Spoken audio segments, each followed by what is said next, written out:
సినిమాల ప్రభావమో లేదా వ్యక్తిగతంగా పేరు తెచ్చుకోవాలనో లేక డబ్బు సంపాదన కోసమే తెలియదు కానీ ఇటీవల కొందరు రెచ్చిపోతున్నారు. సాంకేతిక పరిజ్ఞానంతో అనతి కాలంలో పేరు తెచ్చుకునేందుకు తాపత్రయపడుతున్నారు.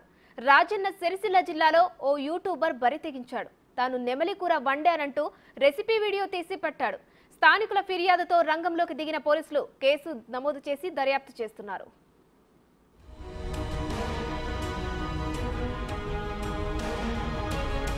ఫేమస్ అయ్యేందుకు బరితెగిస్తున్న యూట్యూబర్లు.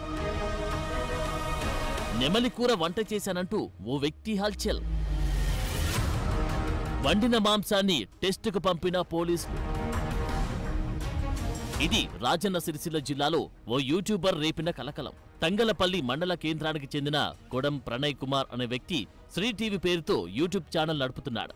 తనకు వచ్చిన వంటలను వండి ఆ ఛానల్లో అప్లోడ్ చేస్తూ అనతి కాలంలోనే ఎక్కువ మంది సబ్స్క్రైబర్లను సంపాదించుకున్నాడు. ఇక్కడ వరకు ఓకే, కానీ తాజాగా అతను బాంబ్ లాంటి వార్తను తన ఛానల్లో పోస్ట్ చేశాడు. తాను సంప్రదాయబద్ధంగా నెమలికూర వండుతున్నానంటూ వీడియో పెట్టాడు. దీంతో ఒక్కసారిగా సీన్ మారిపోయింది. యూట్యూబ్లో ఈ వీడియో చూసిన వారంతా ఫైర్ అయ్యారు. జాతీయ పక్షి నెమలిని చంపడం సహా వండుకొని తినడం చట్టపరంగా నేరమని చెబుతున్నారు. అలాంటి వ్యక్తిపై కేసు నమోదు చేయడం సహా కఠినంగా శిక్షించాలంటూ డిమాండ్ చేస్తున్నారు. స్థానికుల ఫిర్యాదుతో రంగంలోకి దిగిన పోలీసులు యూట్యూబర్ ప్రణయ్ కుమార్ను అదుపులోకి తీసుకున్నారు. జాతీయ పక్షిని చంపడం, వండి తినడంతో ఫారెస్ట్ అధికారులు కేసు నమోదు చేశారు. వంట చేసిన ప్రదేశానికి వెళ్లి ఆ కూరను సీజ్ చేశారు. తాను కోడి మాంసాన్ని మాత్రమే వండానని, లైకులు రావాలని, అది నెమలి మాంసంగా చెప్పానని నిందితుడు చెప్తున్నాడు. ఏంటంటే ఏం లేదు, కోడినే వ్యూవర్షిప్ గురించి అట్లా నేను మార్చిపెట్టినా అనుకోని దానికి మేము కాదు కదా, సార్ వాళ్ళు తీసుకున్న షాంపిల్స్.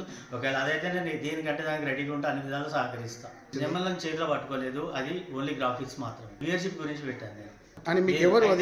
నేను అట్లేం లేదు, మామూలుగా మేము పేర్లు మార్చినప్పుడు యూట్యూబ్లో ఏంటంటే ఒక సెర్చ్ చేస్తాం. సెర్చ్ చేసి చికెన్ ఫ్రై అనుకో, చికెన్ ఫ్రై కొట్టి అందులో బెస్ట్ వ్యూవర్షిప్ ఏదో దాని పేరును చేసి కాపీ పేస్ట్ కొట్టుకుంటాం. నాకు అంతగా నాలెడ్జ్ కూడా లేదు.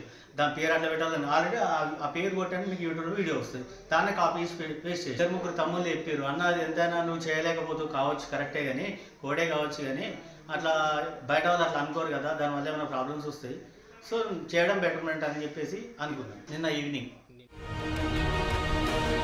వండిన కూరను పరీక్షల కోసం ల్యాబ్కు తరలించినట్టు ఫారెస్ట్ రేంజ్ అధికారులు వెల్లడించారు. అది నెమలి మాంసమా కాదా అనేది నిర్ధారించుకునేందుకు ల్యాబ్ టెస్ట్ నివేదిక కోసం ఎదురు చూస్తున్నట్లు చెబుతున్నారు. నివేదిక ఆధారంగా నిందితుడిపై చర్యలుంటాయని చెబుతున్నారు. సమాచారం మేరకు మా బీట్ ఆఫీసర్, మా శిక్షణ ఆఫీసర్ వెళ్ళి మాకు సమాచారం వచ్చింది, ఇట్లా నెమలి మాంసం తోటి యూట్యూబ్ చేస్తున్నాడు అనేసి. అక్కడికి వెళ్ళి చూడగా అతని పొలంలో మన కోడి ఊర్లు వాళ్ళ ఇంట్లో స్వాధీనం చేసుకున్న చికెన్ కర్రీ ఉంది.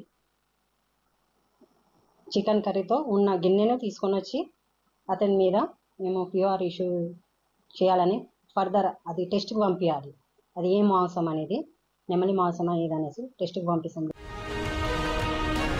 అది కోడి మాంసమైన నెమలి కూర అని చెప్పుకోవడం కూడా నేరం కిందికి వస్తుందని పోలీసులు చెబుతున్నారు. టెస్టుల్లో అది నెమలి మాంసం